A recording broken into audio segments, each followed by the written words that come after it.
How to Become Mentally Untouchable. Carl Jung, The Psychology Behind Mental Strength. Stay with me for the next few minutes, not just to hear another explanation about psychology, but to encounter something deeper. What if your triggers, fears, and emotional reactions are not flaws to fix, but messages to decode? In this video, we explore the silent architecture of your inner world, the unconscious patterns, the shadow, and the hidden strengths waiting beneath your surface. Inspired by Carl Jung's depth psychology, we walk through a journey of insight and inner clarity. This is not self-help. This is self-remembering. Let this be a space where you slow down, breathe, and meet yourself, not as who you think you should be, but as who you truly are. Stay, watch. Something inside might just shift. A fragile mind, the common root of modern human vulnerability. In today's world, surrounded by comfort and progress, a paradox lingers silently. Many people feel more mentally unstable than ever. It is not their intellect that fails them, nor their physical capacity. It is their inner landscape that crumbles under pressure. A harsh comment, a perceived rejection, a failure in performance. These experiences are enough to unravel them from within. This is not a personal weakness. It is a collective condition. Psychological fragility stems from the way we were conditioned to deal with discomfort. We learn to suppress, to avoid, to outperform, but not to feel. From a young age, we were rewarded for pleasing others and punished for expressing vulnerability. Over time, we internalize the belief that certain emotions must be hidden to be loved. And so we split from ourselves. We became half present, half suppressed, and every time life touches the hidden part of us, we break. This widespread emotional sensitivity is not proof of weakness, but a cry for integration. It shows that the human psyche is starving for wholeness, not more positivity, not more motivation, but real courageous self-contact. To become mentally resilient is not to armor up or grow cold. It is to build the capacity to remain present when discomfort arises, to feel without being shattered, to hear our own pain without fleeing from it. The most powerful transformation begins not with control, but with honesty. We must turn inward and listen to what we have silenced. Because what we avoid inside of ourselves becomes the very thing that controls us. And if we wish to stop breaking under pressure, we must begin by healing what lies beneath it. The secret to building mental invincibility, it begins with the shadow. Some people walk through the world with a quiet strength. They are not easily shaken. Criticism does not pierce them. Manipulation fails to take root. They remain centered in situations where others fall apart. At first glance, it might seem like they were born this way, but look deeper and you may see something else. These people are not lacking emotion. They are not indifferent. What they possess is a different relationship with their own mind. Mental invincibility is not a gift. It is a result. It is built over time through the often painful process of self-confrontation. Swiss psychiatrist Carl Jung believed that what destabilizes most people is not the world, but the parts of themselves they have refused to face. He called this the shadow. It is not a metaphor for evil. It is a name for everything inside us we have rejected, suppressed, or disowned because it made us feel weak or ashamed. When you try to be only good, only kind, only rational, the opposite qualities do not disappear. They go underground. They gather strength in silence. And in moments of pressure or emotional conflict, they erupt. Not because you are broken, but because you are incomplete. Jung believed that what we refuse to integrate becomes what controls us. We are haunted not by what we see, but by what we avoid. This is where true strength begins, not by becoming perfect, but by becoming whole. The shadow is not your enemy. It is a hidden part of your humanity waiting to be seen. The people who seem mentally untouchable are not free from darkness. They have met their darkness, listened to it, and learned to carry it with wisdom. That is what makes them unshakable. When the shadow forms and silently takes over your life, the shadow does not arrive suddenly. It is not something imposed from the outside. It is shaped slowly, often without our awareness, beginning in early life. As children, we learn very quickly which parts of us are accepted and which parts are rejected. When we cry too much, we are told to be quiet. When we get angry, we are labeled bad. When we ask too many questions, we are told we are difficult. These moments teach us a painful lesson. Some parts of us are not welcome. To belong, we edit ourselves. We amplify what gains approval and bury what brings judgment. Over time, this process becomes automatic. The parts we silence do not disappear. They retreat into the unconscious, forming the shadow. The more we deny them, the more power they gain. Like a repressed memory that leaks into behavior, the shadow shapes us from the inside without our knowledge. This is not a pathology.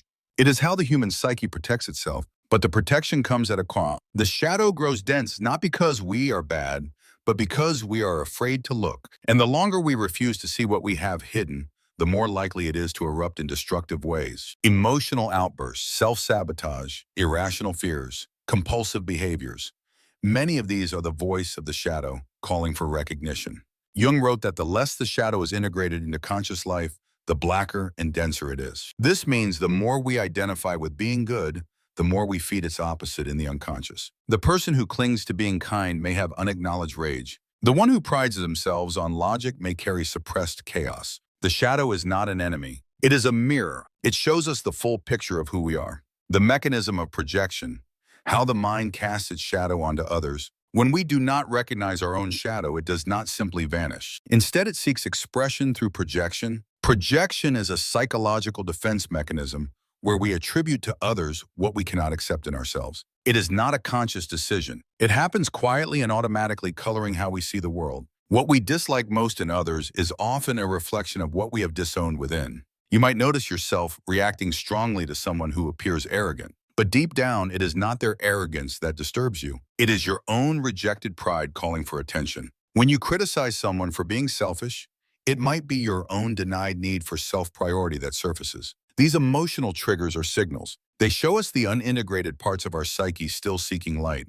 Jung wrote that everything unconscious in ourselves we discover in our neighbor and treat them accordingly. We attack what we see outside without realizing it is a mirror of our inner world. We are not fighting reality. We are fighting fragments of ourselves dressed in the faces of others. This leads to misunderstanding, conflict, and disconnection. Projection becomes especially dangerous when we are unaware of it. We react not to people as they are, but to the roles we assign them based on our unresolved inner material. In relationships, this creates cycles of blame and disappointment. In social settings, it breeds judgment and alienation. The more fragmented we are inside, the more distorted our perception becomes. To begin healing, we must reclaim our projections. When strong emotions arise, instead of asking what is wrong with the other person, we ask what within me is being touched. That simple shift begins the journey from unconscious reaction to conscious awareness. Why facing the shadow is the greatest source of strength. Most people try to gain strength by building walls. They avoid what hurts. They resist what scares them. They try to silence what is uncomfortable. But what we resist does not go away. It waits, and the more we push it down, the more power it has over us. True strength does not come from avoidance. It comes from contact. The person who faces their shadow no longer fears it. And what we no longer fear cannot control us. Carl Jung believed that real transformation begins with self-acceptance, not the kind that flatters the ego, but the kind that includes what we dislike. He called this the paradox of strength. When we acknowledge our weakness, it no longer threatens us. When we admit our darker impulses, they lose their grip. The shadow becomes dangerous only when it remains hidden. Think of someone who has come to terms with their capacity for anger. They are not ruled by it. They do not act out in rage, but they also do not suppress it blindly. Their awareness gives them choice. That is strength. It is not the absence of emotion. It is the ability to carry it with clarity and purpose. When we integrate the parts of ourselves we once denied, we become whole, and wholeness cannot be manipulated. This is the core of mental invincibility. When shame cannot be used against you, when fear no longer dictates your behavior, when self-doubt no longer paralyzes your actions, not because these things are gone, but because you have made peace with them. You have looked into the mirror of your own shadow and stayed. That quiet courage is the foundation of unshakable inner power. A three-step roadmap to reconcile with yourself, according to Carl Jung. Carl Jung did not just describe the shadow. He offered a way to engage with it. He called this the process of integration. It is not quick or easy, but for those willing to do the inner work, it leads to lasting transformation. The journey begins with recognition. We cannot integrate what we do not see. That means learning to notice what disturbs us, what triggers us, and what we judge harshly in others. These reactions are clues. They point to something within us that we have not yet faced. The second step is acceptance. This does not mean agreeing with every dark impulse or excusing harmful behavior. It means acknowledging that these parts exist in you, that you are not separate from your anger, envy, pride, or fear. They are not strangers. They are parts of your humanity. By accepting them, you take away their ability to work in secret. What is seen can no longer control you from the dark. The third step is integration. This is where transformation happens. Integration does not mean acting out your shadow. It means learning how to express its energy in conscious, constructive ways. Anger can become healthy boundaries. Fear can lead to wisdom. Pride can become self-respect. Integration turns your inner tension into inner strength. These 3 steps are not linear. They are ongoing. Some shadows return in new forms, but each time you meet them with awareness, you become more whole. This is not perfection. It is presence. It is the path of becoming fully yourself, not the version you pretend to be, but the one who has made peace with every part within. What happens when others can no longer manipulate your emotions? When you begin to integrate your shadow, a quiet shift takes place. The things that once triggered you begin to lose their grip. Criticism that used to sting now feels like feedback. Disapproval no longer collapses your sense of self. Manipulative behavior becomes transparent. You start to see clearly, not just others, but yourself. And in that clarity, you become harder to control. Emotional manipulation thrives on unconscious triggers. When someone wants to influence you, they often poke at what you have not yet resolved. They might question your worth, hint at your insecurity, or mirror your hidden fears. If those parts remain unacknowledged, you react automatically. You defend, overcompensate, or withdraw. But once you have faced those parts directly, the buttons no longer work. This does not mean you become cold or distant. In fact, you become more emotionally available. But your emotions are no longer being used against you. You feel them without being ruled by them. You can say no without guilt. You can listen to anger without being dragged into it. You can receive judgment without losing your center. This is the mark of someone who has reclaimed their inner authority. Mental invincibility is not about being unaffected. It is about responding rather than reacting. It is about having enough inner space to choose your response consciously. People may still try to provoke you, but your calm is no longer fake. It is rooted in the deep work you have done. You are no longer defending an image. You are standing in the truth of who you have become, unifying the ego and the shadow. The power of inner wholeness. At the center of Jung's psychology lies a powerful idea. Wholeness is not achieved by rejecting parts of ourselves, but by including them. Most people try to become better by becoming less of something. Less angry, less fearful, less selfish. But improvement through suppression creates fragmentation. You cannot grow by cutting off pieces of who you are. You grow by integrating them with awareness. The ego wants to be seen as good, kind, strong, and in control. It resists anything that contradicts that image. But the shadow does not disappear just because it is denied. It continues to live in the unconscious, waiting for moments of stress or vulnerability to break through. This is why people often act in ways they cannot explain. It is not the real self failing. It is the hidden self demanding to be seen. When the ego and the shadow are separate, we live in tension. We become divided. We feel one way, but act another. We suppress emotion until it explodes. We wear masks until they crack. But when we bring shadow into consciousness, something different happens. The energy used to keep it hidden becomes available for clarity, creativity, and strength.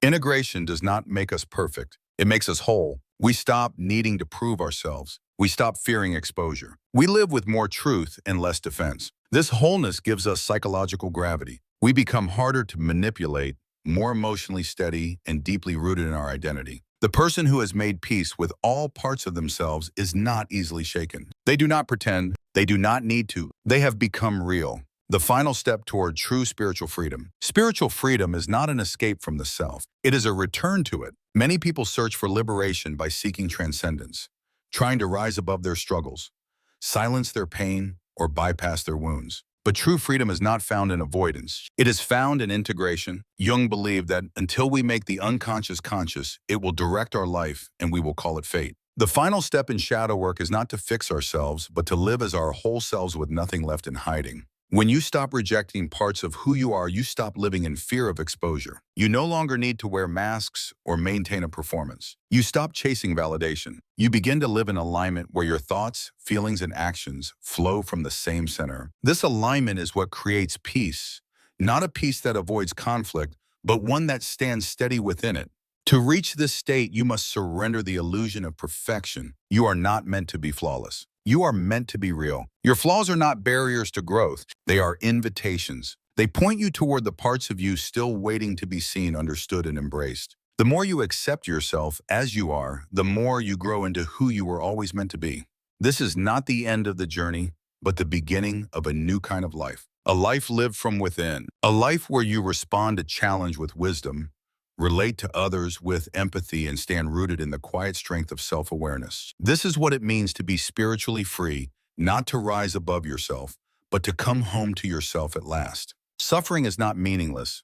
It is the threshold of awakening. Suffering often feels like a punishment, a sign that something has gone wrong. We are taught to avoid it, to numb it, to run from it as fast as we can. But what if suffering is not the enemy? What if it is the doorway to a deeper understanding of who we are? Jung believed that suffering was not just a burden to bear, but a call to transformation. It forces us to look inward when everything else fails. It strips away illusion and reveals what is real. Pain breaks down the false structures we built to protect ourselves. It confronts us with what we have ignored. In that confrontation, we are offered a choice: collapse or awaken. Many spiritual awakenings begin not in peace, but in despair. In the moments when we feel most lost, something ancient within us begins to stir. The self that has been buried beneath fear and denial starts to emerge. This does not mean we seek pain, but that we learn to listen to it. Suffering becomes meaningful when it leads us back to ourselves. It humbles us, deepens us, and opens the door to parts of the psyche we would never meet in comfort.